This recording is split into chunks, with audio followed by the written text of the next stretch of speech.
Bonjour à tous, on va voir aujourd'hui comment valider votre compte pour le domaine Paul Éluard Éducation sur Google Éducation. Donc vous avez tous reçu normalement vos identifiants et votre mot de passe sur ce principe-là. Donc là c'est souvent nom prénom @pauleluard.education et là c'est le mot de passe qu'on a généré pour un compte. Donc là j'ai fait un compte test. Donc je vais vous montrer avec ce compte test là, en tant qu'enseignant, comment on accède à son espace et comment on le valide. Donc dans un premier temps, on ouvre n'importe quel navigateur, ça peut être Internet Explorer, comme ça peut être Chrome.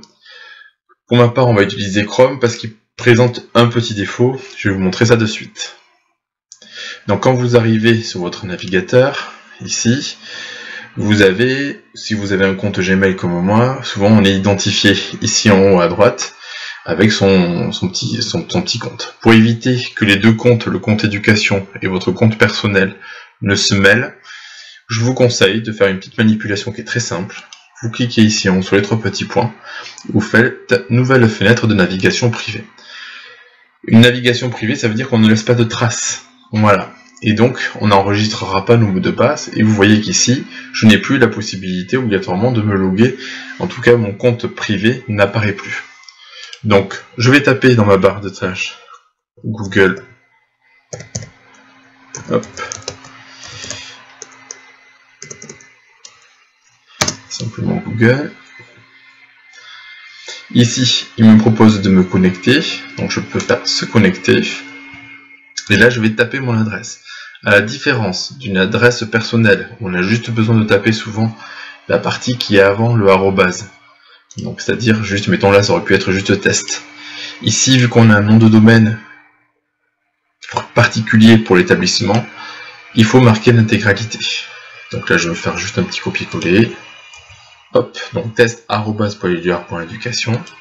Je fais suivant. Donc, il me le valide.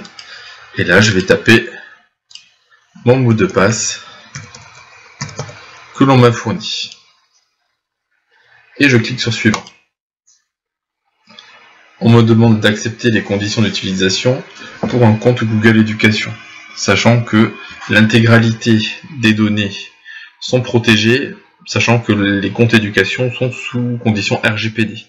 Donc ils protègent les données personnelles et nous certifient et nous garantit que Google n'utilisera pas les données, en tout cas les données de ce compte-là éducation. Donc j'accepte.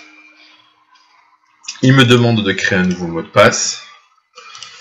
Tac. Ah, j'en crée un rapidement. Et je modifie mon mot de passe. Donc maintenant je suis identifié. Hop, on va y arriver.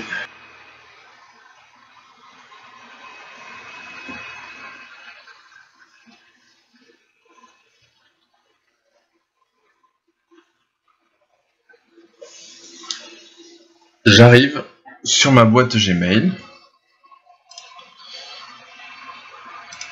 Là, je la ferme. Là, il vous fait découvrir l'ensemble.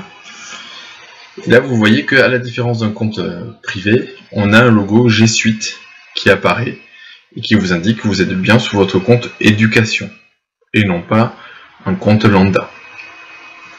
Donc là, ce sera votre boîte Gmail classique que l'on utilisera vraiment que si l'IENT plante. Sinon, comme on a dit, on privilégiera toujours l'utilisation de la messagerie ENT.